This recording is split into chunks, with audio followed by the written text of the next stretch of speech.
Hi, I'm Susan Shaner with Community Forum, and I have the great pleasure to have with me Lisa Scales, who is the Executive Director of the Housatonic Valley Cultural Alliance. Welcome, Lisa. Well, thank you, Susan. It's great to be here. Thanks for coming. I'm glad to be here. So that's a very long name. Can you tell our viewers what is the Cultural Alliance?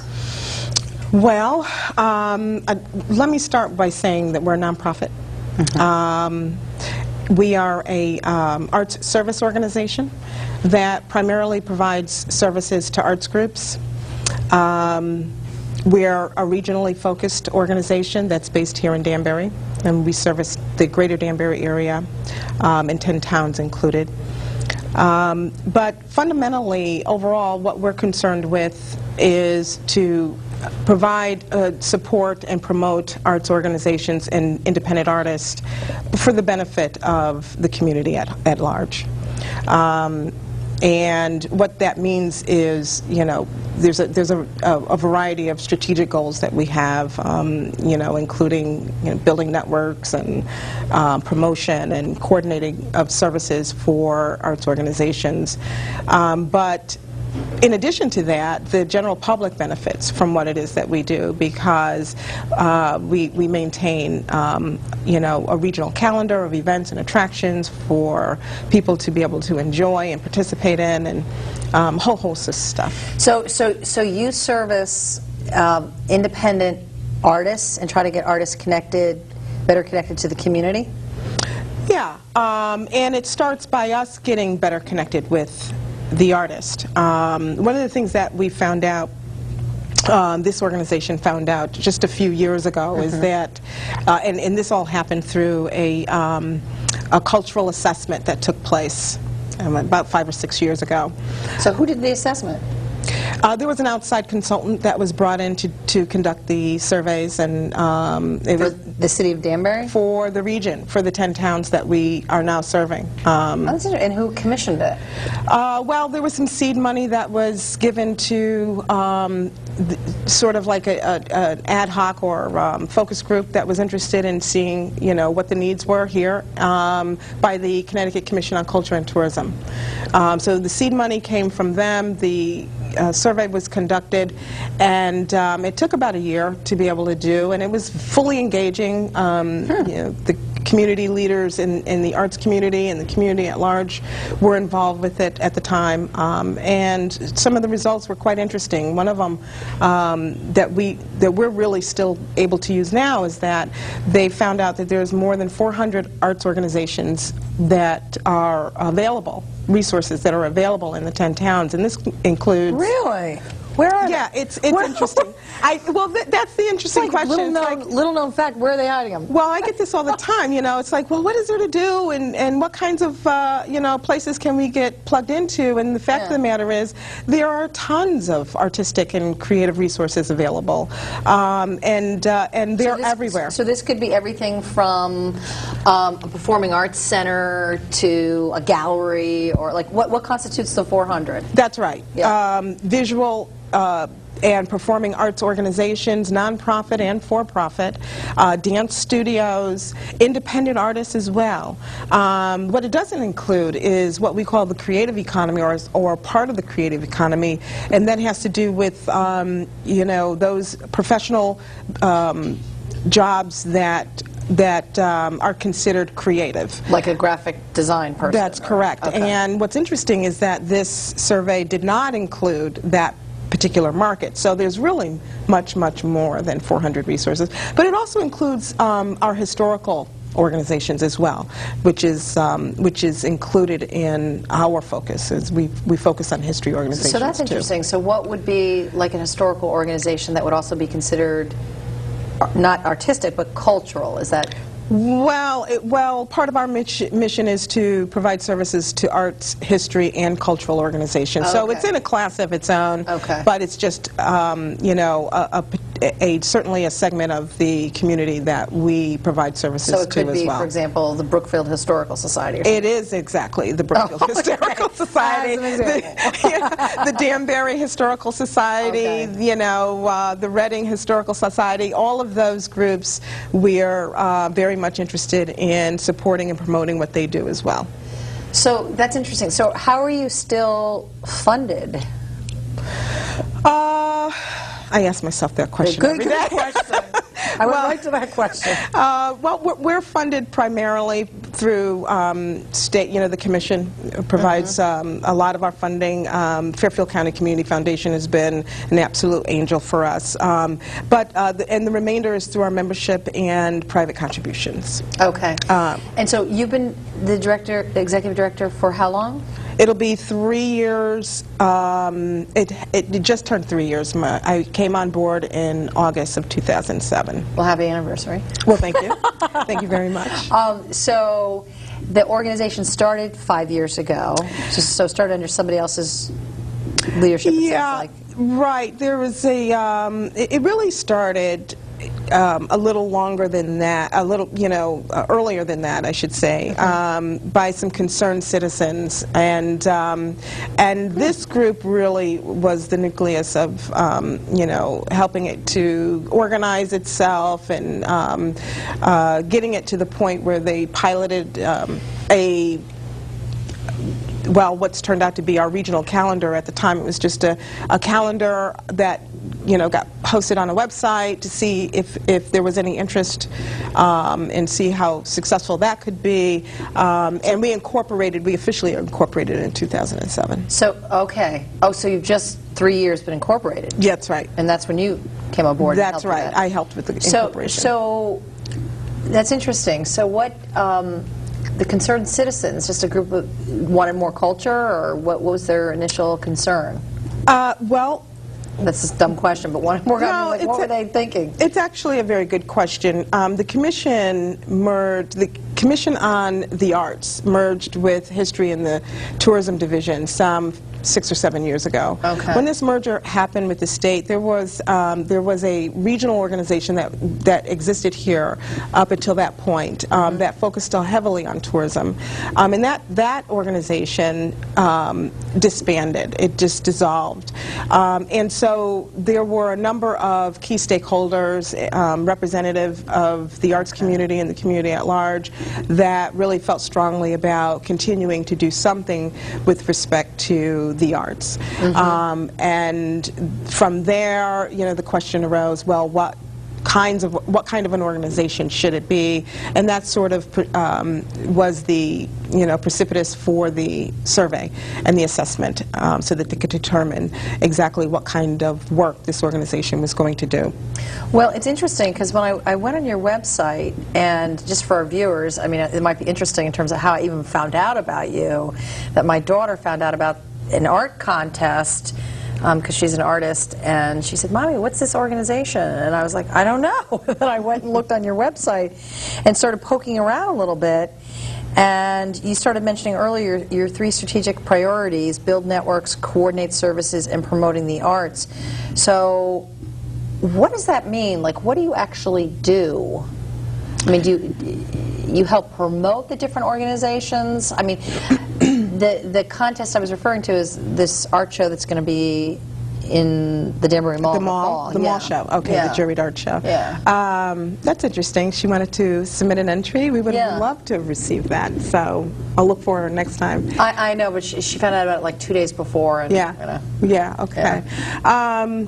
Well, building networks, coordinating services, and promoting the arts are our 3 strategic objectives. Yeah. It is sort of what we've decided as you know, our approach to be able to provide services to our constituencies.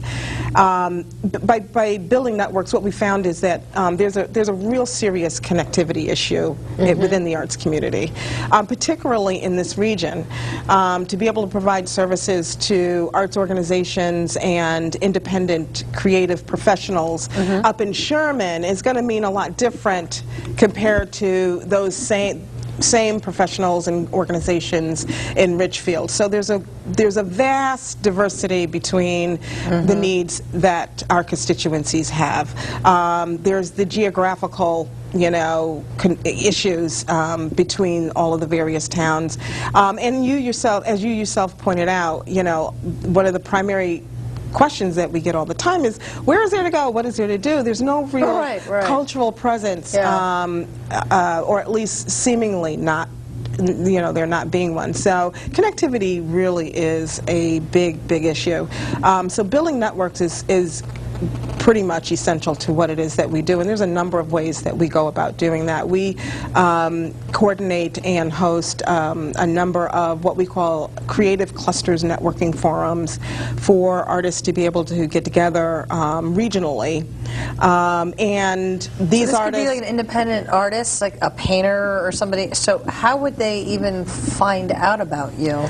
Well, we're a member organization, so you know, we encourage all creative professionals or entrepreneurs or emerging artists to join our organization, and by doing so you receive newsletters and all sorts of communications from us about a lot of these opportunities. Our website is a place to probably go, and it's really a great source and hub for a lot of this kind of information. So you can find out about these opportunities there. But we move around.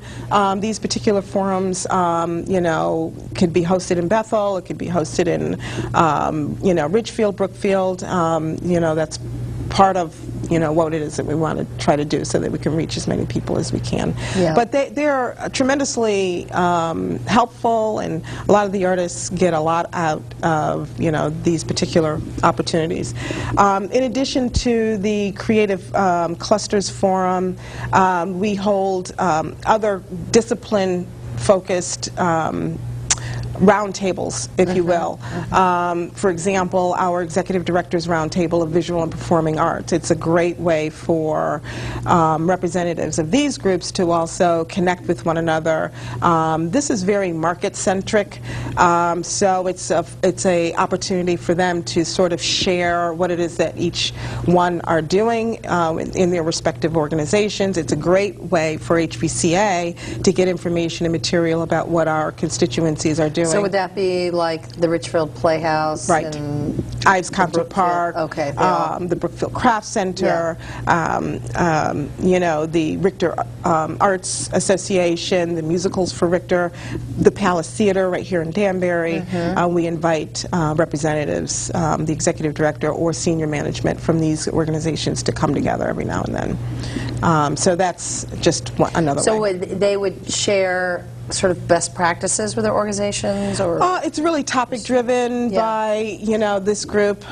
So for the last year and a half, it's been very much centered on marketing and ways to do cross marketing with one another, sharing information about the, you know, the different shows and attractions that they have coming up, and sharing it with HVCA so that when we do our own institutional marketing, we, you know, sort of take them along with us, and we're able to share that with the community as well. So marketing seems to be the primary topic, and we've been sitting there for a while. But it's also a way for them to share ideas and network and you know, share war stories or best practices about, you know, all kinds and sorts of issues. So when you coordinate services, that's one of your priorities. What does that mean? I mean, some of it's you're connecting different organizations and different groups and different individuals. But what's the coordinating services piece? Well, it's a variety. It means a variety of things, including compilation of news and information related, arts related, you know, that may be of interest to entrepreneurial, creative professionals or emerging artists, having to do with, you know, various art shows that they may want to submit work to jobs, you know, housing, you know, art studios that might be available in this area or in surrounding areas. But the compilation of all of that information and having it housed on our website could mean coordination of services, but it also means connecting the community with the general community with the creative community in a variety of different ways. Right now, we're focusing a great deal on what we are calling our Accessible Art Project. And And this really got started through a relationship that we have with the Danbury City City Hall, and the art exhibit that they have sort of opened themselves up to there, and it's been a great partnership. It's going on a year now that we've been doing it there. But it's been a great partnership between City Hall, HVCA, and artists, and basically involves a rotating art exhibit for area artists to be able to show their work. So this is a great example. So in this case, you serve as sort of a conduit between the city and the artist, and sort of source the artists that can potentially show their work there. Yep, that's absolutely right. Yep. We also do a Business Supports the Arts breakfast in the fall, which is an opportunity for the creative community and the business community to connect and to network with one another. And for the most part, yeah, and it's been it's quite unique for both. You know, we found for both communities, and we've even had comments made, you know, from various different people that it's one breakfast that, you know, out of the circuit of breakfasts that they attend, that they actually look forward to, which is interesting, and it's always good to hear those kinds of comments. But you know, we incorporate some kind of performance in with our breakfast, some visual art, and we make it fun. That's great. You know, I'm thinking of a city like, you know, like Toronto is a city that, you know, you walk around the city, there's sculptures everywhere. I mean, I always get the feel in that city, like, there's just a real sense of art, and art connected to nature, because there's sculptures throughout the city. Yeah. This past week I was in Stowe, Vermont, and there were a lot of sculptures in the street, like on Main Street.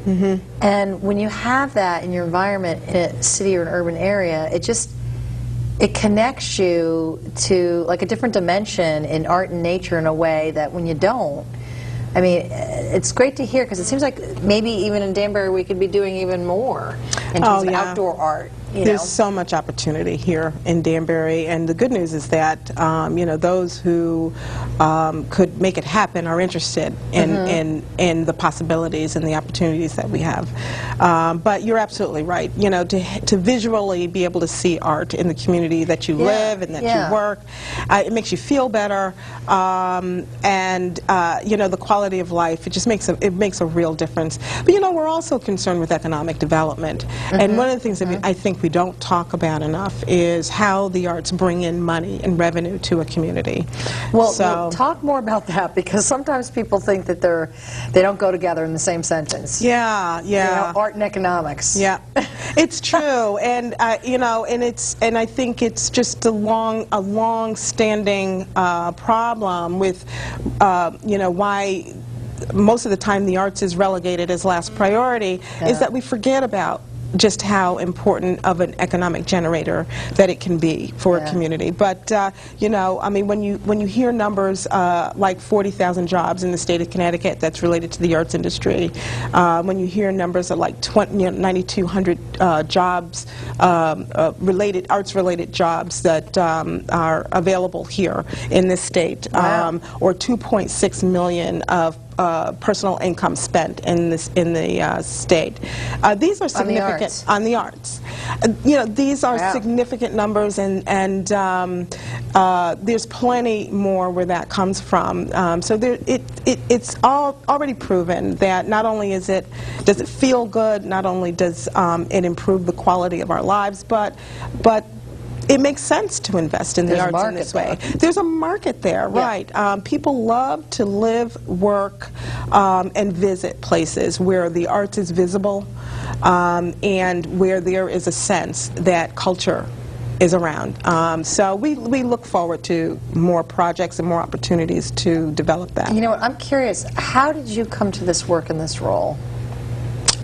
Well, I began my career in social service, and coupled with some civil rights advocacy work, and spent a number of years, sort of an eclectic background actually, but spent a number of years as a private consultant, helping businesses, and mostly not-for-profit, meaning mostly school districts, in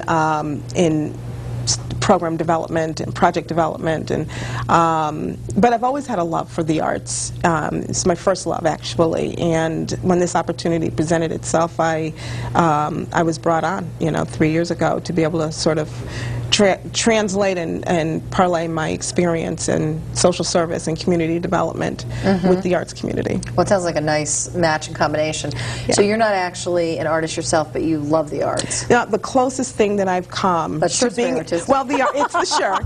It's the shirt tonight. But besides the shirt, it's like Ben and Jerry's colors. I just realized. Is it really? We were Ben and Jerry's this week. Okay, so you love ice cream. Yeah, I gotta say that. Well, yeah, I'm very happy that I chose this shirt tonight because I wanted to appeal to our arts community, while I was coming onto your show. So, but besides the shirt, I think the closest thing is having raised three artistic people. I have a son who's an artist / designer. I have a daughter who plays the violin, and our youngest daughter, we're putting money that she'll end up on some off-Broadway or maybe even Broadway stage somewhere. Oh, really? So, wow. But that's about as close as I've come. Yeah. Well, that's pretty close. I think so. So if somebody was an artist and they were looking to get more connected, what would they do? I'd say come check us out. Contact us, contact our office, go to our website, and our website is a great place to find out more about who we are.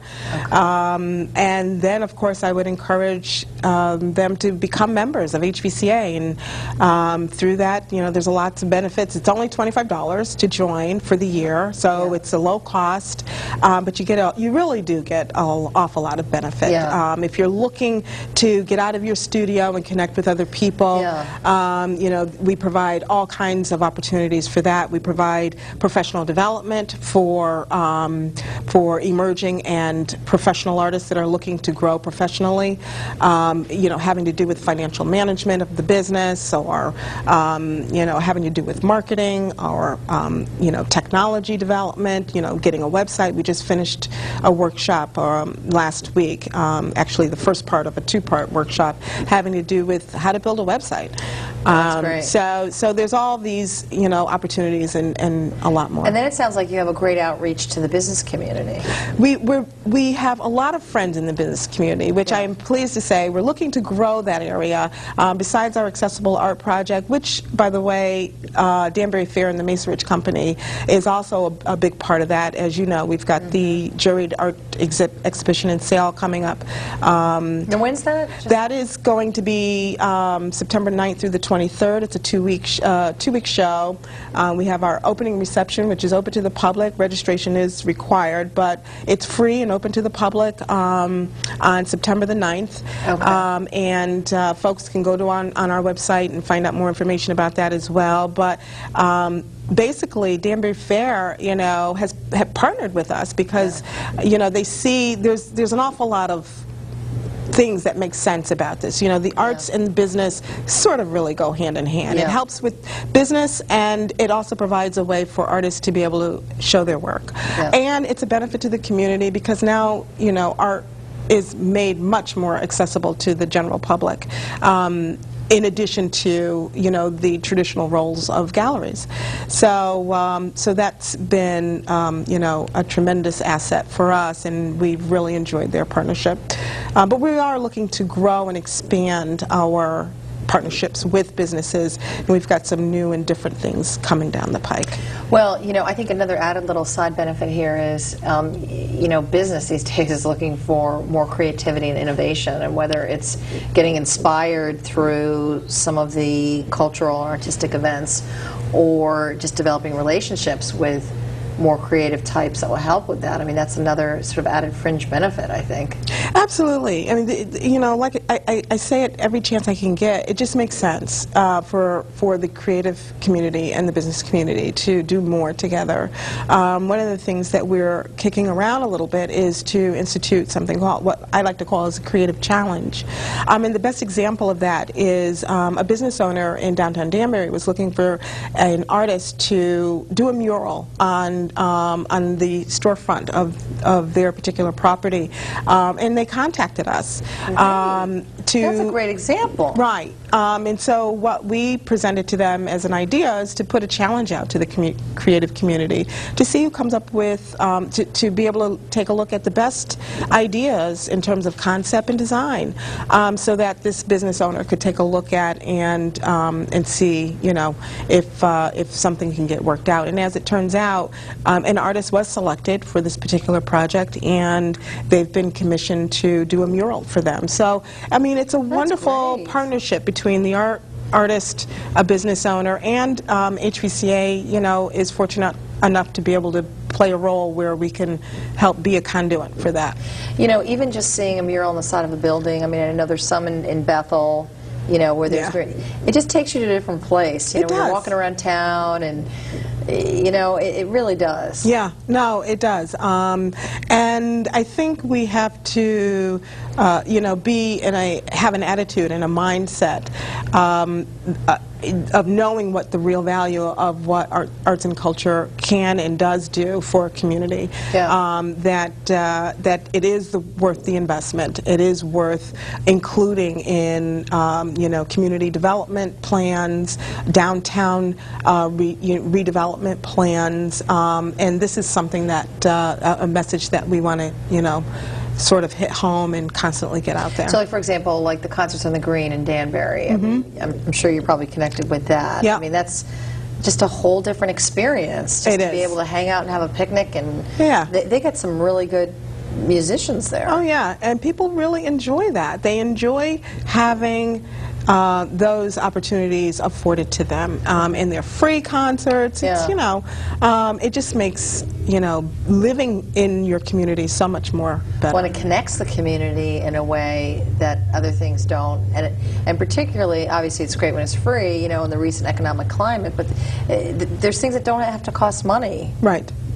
That's exactly right. And I'm glad that you mentioned bringing people together, because that's really part of our core message, is what the arts and culture really does. And it's, you know, I think essential to any community in terms of meeting the needs, is bringing people together. I mean, so important, and I think it gets underestimated, you know, just the value of the arts in terms of that. Yeah.